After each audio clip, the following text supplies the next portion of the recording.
selamat datang sahabat Nova semuanya dimanapun Anda berada. Jumpa lagi dengan saya Erlina Juwita, perencana keuangan dari OneShield dan founder dari Cerdas Keuangan. Hari ini izinkan saya untuk berbagi cara pintar atur uang, THR tunjangan hari raya.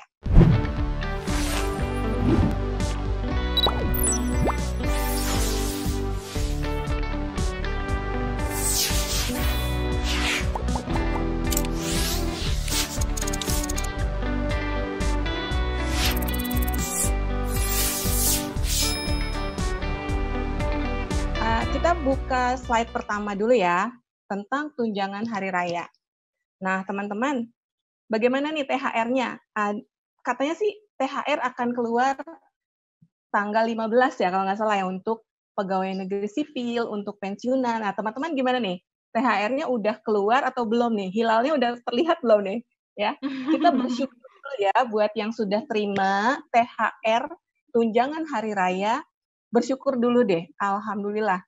Karena nggak semuanya juga bisa mendapatkan tunjangan hari raya di saat pandemik ini secara full atau penuh gitu ya. Ada mungkin yang dicicil, ada mungkin yang ditunda atau bagaimana. Tapi yang jelas kita bersyukur dulu yang sudah menerima. Buat yang belum terima, saya minta berdoa dulu ya.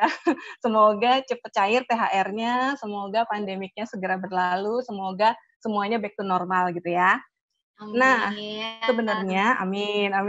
Sebenarnya, Kemenaker pun, Kementerian Ketenagakerjaan pun sudah mengeluarkan nih yang namanya surat edaran yang meminta perusahaan untuk membayarkan THR karyawannya.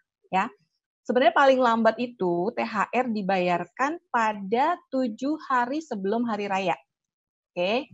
Nah, karena THR ini memang diatur oleh pemerintah dan diatur oleh Peraturan Menteri Ketenagakerjaan, nomornya itu nomor 6 tahun 2016 tentang THR keagamaan bagi pekerja di perusahaan. Jadi, pengusaha wajib memberikan THR keagamaan. Ini spesial nih THR karena saya perhatikan kalau di negara-negara lain mungkin aja nggak ada tuh yang namanya THR. Mungkin di Indonesia aja yang unik sehingga ada yang namanya tunjangan hari raya dan itu memang di luar bonus tahunan gitu ya, besarnya pun 1 kali gaji seperti itu. Dan kepada pekerja yang telah mempunyai masa kerja kurang dari setahun pun bahkan bisa menerima THR dengan cara misalnya perhitungannya progresif. Jadi kalau seandainya kerjanya baru 6 bulan, ya udah THR-nya berarti dihitung 6 kali berapa ini 6 kali masa kerja gitu. Jadi 6 bulan dikali 1 kali upahnya berapa. Seperti itu ya. Oke. Bicara mengenai THR ya, di masa pandemik ini adalah bicara tentang suasana lebaran yang sangat berbeda. Beda banget ya, pasti ya. Karena perbedaannya ini suasana perbedaan ini jadi membuat penggunaan THR atau tunjangan hari raya menjadi berbeda juga. Alokasinya juga jadi beda. Mungkin yang normalnya penggunaan THR itu untuk biaya mudik, untuk biaya misalnya masak-masak pada saat hari raya, atau membeli baju baru, ya perlengkapan ibadah yang baru. Kita di saat pandemik ini kan semuanya itu serba terbatas karena adanya PSBB seperti itu ya. Mudik mau nggak mau, buat yang memang mereka yang ingin lebih safe, lebih sehat, lebih menghindari resiko, mau nggak mau mereka nunda untuk pulang mudik. Silaturahmi berkumpul itu dihindari, terpaksa untuk mungkin dilakukan secara online seperti itu. Nah, sholat Idul Fitri pun kemungkinan juga akan diadakan dari rumah gitu ya. Jadi pertanyaannya sekarang THR-nya ini mau diapakan seperti itu. Nah, habiskan saja, kalau menurut saya sih habiskan saja, tapi sesuai dengan alokasi. Maksudnya, apa aja nih, sekarang gini, apa aja sih alokasinya untuk kita bisa mengatur supaya THR itu nggak blast atau nggak hilang gitu aja. Jadi, kita penuhi sesuai dengan alokasinya. Nah, teman-teman, di slide berikutnya ini akan saya jelaskan yang namanya alokasi THR. Oke? Ya, oke. Nah, sahabat Nova, apa aja sih alokasi THR ini di saat pandemik ini nih? Saya jelaskan satu-satu ya. Saya buat sengaja nih formulanya khusus saya buat untuk menghadapi pandemi COVID-19. Oke, saya buat ini THR-nya alokasinya adalah 20%, 20% masing-masing untuk 5 pos alokasi yang berbeda. Kenapa saya buat seperti ini? Pertama, alasannya adalah supaya mudah membaginya. Jadi, ngingetnya juga gampang ya, udah 20% bagi 5 gitu aja ya. Terus kemudian yang kedua adalah supaya adil, adil dan merata. Terus kemudian yang ketiga adalah karena kondisi saat ini pandemi, jadi tentu saja berbeda dengan kondisi normal, ya. Ada beberapa pos yang memang muncul seperti pos konsumsi, terus kemudian pos untuk emergensi, seperti itu memang muncul. Nah, yang keempat alasannya adalah karena kebijakan PSBB ini, jadi kita terbatas nih ruang geraknya untuk mudik, untuk kumpul keluarga, dan sehingga ada beberapa pos pengeluaran yang memang nggak terpakai, seperti itu ya. Apa aja alokasinya? Di sini ada 5, saya buat 5. Yang pertama adalah alokasi untuk lunasi. Nah, itu jumlahnya sebesar 20%. Kemudian yang kedua adalah alokasi untuk konsumsi, ya. Jumlahnya adalah sama, 20%. Yang ketiga adalah alokasi untuk emergensi. Emergensi, dana darurat, untuk keadaan kondisi yang gawat, seperti itu kita siapkan jumlahnya sebesar 20%. Keempat adalah alokasi untuk investasi. Tentu saja ya, investasi untuk jangka panjang. Terus kemudian yang kelima adalah alokasi untuk nikmati. Ya mau nggak mau THR itu mestinya kita nikmati juga ya. Masa sih kita nggak menikmati untuk kita kasih diri kita sendiri suatu reward kita gitu ya. Tunggu-tunggu ya Mbak Erlina ya. Nah iya, kita harus nikmati itu ya. Nggak ada salahnya di saat pandemi ini kita juga harus menikmati yang namanya THR kita. Gitu. Oke. Selanjutnya ini THR nih ya, saya kasih note nih di sini. THR yang digunakan untuk emergensi, yang untuk digunakan untuk konsumsi, untuk investasi, terus kemudian lunasi dan nikmati. Teman-teman kira-kira bisa ini nggak bisa kasih prioritas nggak? Atau maksudnya bisa tahu nggak yang mana dulu yang harus kita lunasi dulu? Maksudnya yang mana dulu yang harus kita bayar atau yang harus kita penuhi? Nah, pos untuk alokasi dulu, apa pos untuk konsumsi dulu? Itu kan kadang-kadang suka bingung ya, teman-teman ya. Nah, nggak usah pusing-pusing, nggak usah bingung-bingung nih, saya siapkan yang namanya prioritas untuk atur THR di slide yang tadi sebelumnya. Gini, jadi teman-teman di slide sebelumnya saya sebutkan nih prioritas untuk THR. Misalnya gini, mau nambah dana darurat atau untuk emergensi. Jadi untuk jaga-jaga nih misalnya pandemik masih lama atau ada kondisi-kondisi yang misalnya gawat seperti itu. Nah, atau juga mungkin sahabat-sahabat mau gunakan THR untuk investasi jangka panjang. Atau juga karena pasar saham saat ini lagi turun, bahkan lagi turun dalam banget, sehingga ini saat yang tepat untuk misalnya teman-teman berpikir untuk memulai investasi saham, seperti itu ya. Jadi sebenarnya teman-teman, prioritas atur THR itu adalah sangat-sangat penting untuk kita gunakan karena manfaatnya, ya. Karena prioritas itu sangat bermanfaat untuk menyortir nih, menyeleksi mana yang harus didahulukan atau mana yang harus dilakukan dahulu dengan mana yang bisa menunggu atau mana yang bisa dilakukan selanjutnya, seperti itu ya. Nah, dengan begitu sahabat akan lebih fokus mengerjakan hal yang lebih penting sehingga tanpa harus mengabaikan keinginan-keinginan yang lain.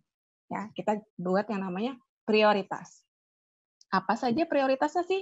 Nah, ini prioritasnya ada 5 sesuai dengan alokasi yang tadi.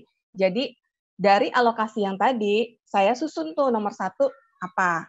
Jadi, menurut kepentingannya atau menurut urgensinya, prioritasnya adalah yang pertama, lunasi. Karena kita punya kewajiban, jadi kita harus lunasi. Yang kedua, konsumsi untuk kebutuhan kita rutin sehari-hari.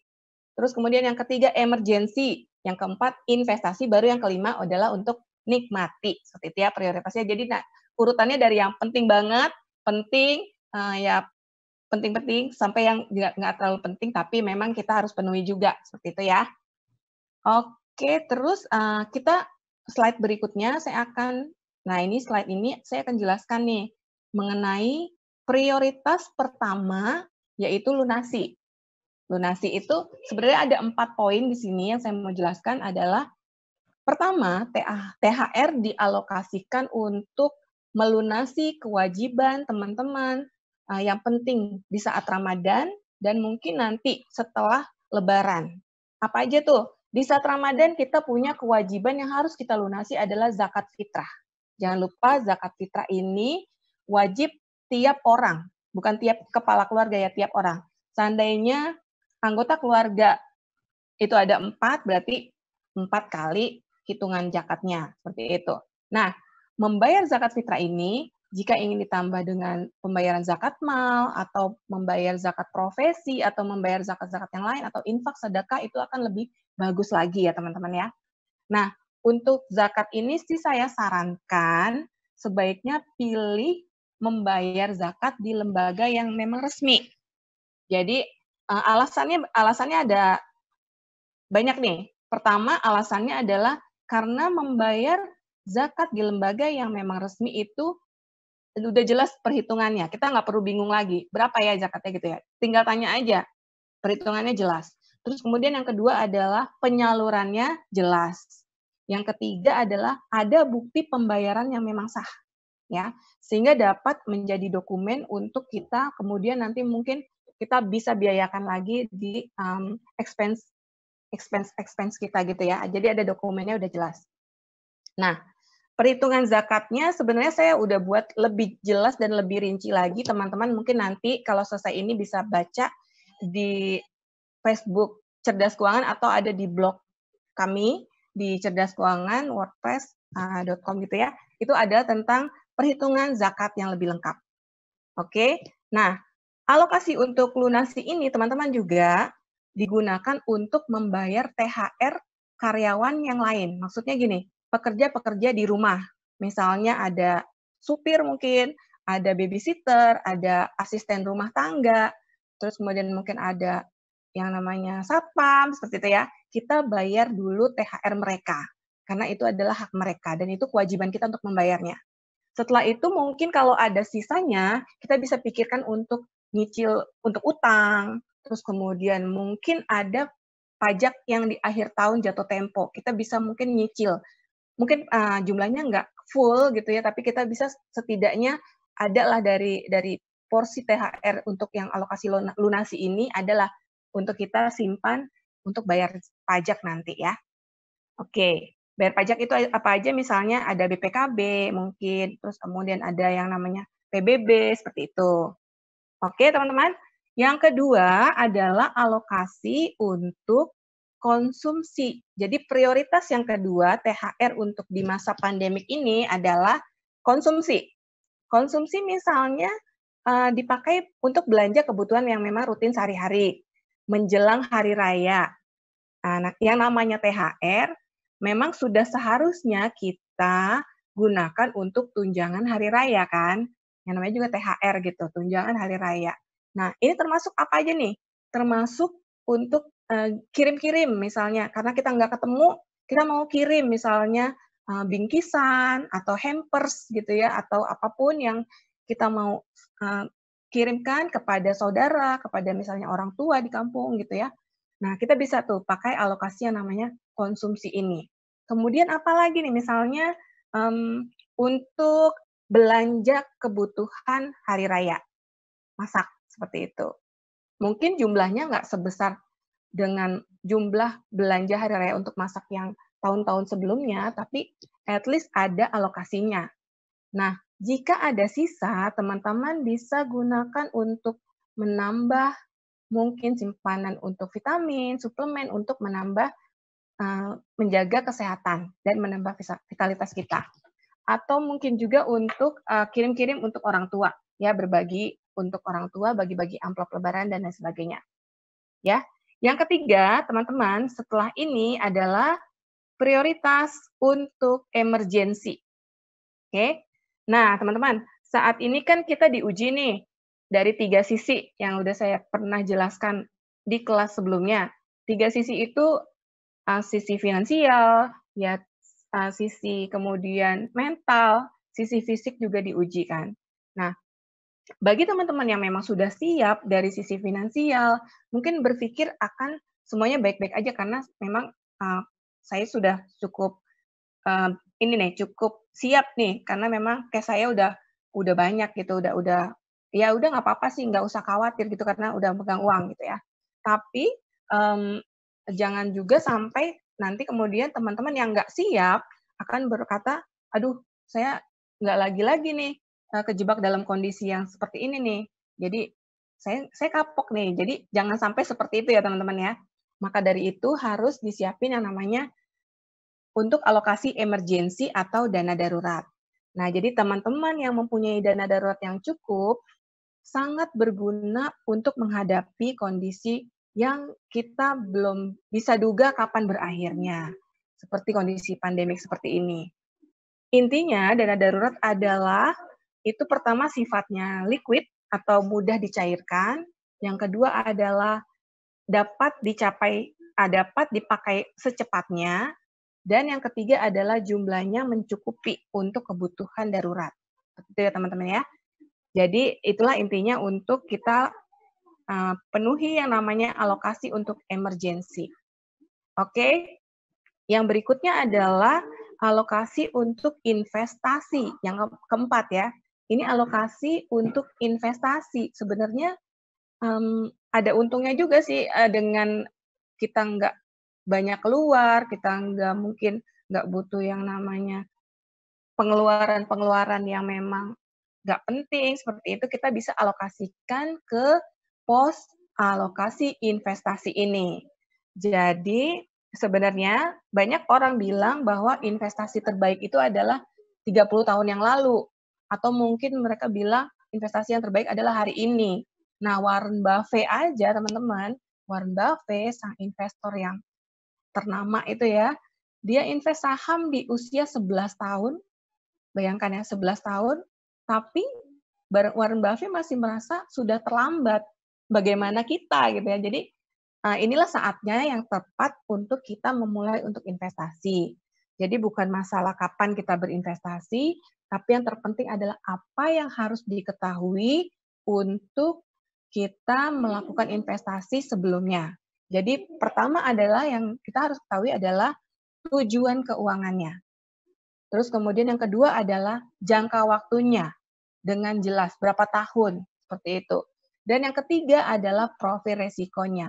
Tentu saja yang keempat adalah jumlah rupiahnya berapa yang kita butuhkan, ya. Sehingga itu akan memperjelas kita melakukan investasi. Baik, teman-teman. Nah, alokasi yang terakhir adalah yang namanya alokasi untuk nikmati, ya, nikmati. Oke, nikmati itu bebas teman-teman. Jadi kalau seandainya, teman-teman mau kasih reward untuk diri sendiri, inilah saatnya untuk kita menikmati THR ini. Kita mau buat beli misalnya, apa ya, misalnya benda-benda yang memang kita inginkan, sesuai dengan alokasinya ya, jangan juga berlebihan gitu ya. Jangan juga, mentang-mentang kita mau menikmati dan memberikan reward kepada diri sendiri, kita ngutang, ya nggak gitu juga gitu ya.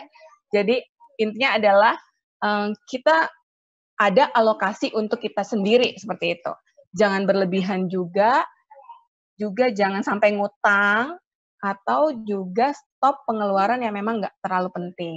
Jadi patuhi alokasi ini, kemudian tinjau ulang sekiranya nanti misalnya, "Oh ternyata alokasinya ada nih yang bisa saya atur sedikit nih, bukan 20%, misalnya saya tambah sedikit atau saya kurangi sedikit." Itu tinjau ulang aja nanti untuk guidance kita di tahun berikutnya. Jadi kita, eee, tahun demi tahun itu jadi lebih baik gitu ya. Nah, teman-teman, salah satu kunci sukses keuangan adalah menjadi seorang atau menjadi pribadi yang prudence. Prudence itu artinya adalah hidup sesuai dengan kapasitas kebutuhan atau kapasitas kemampuan. Intinya jangan berlebihan, alokasi THR ini dengan baik, insya Allah nanti ke depannya teman-teman akan mencapai kemudahan dalam mengatur keuangan.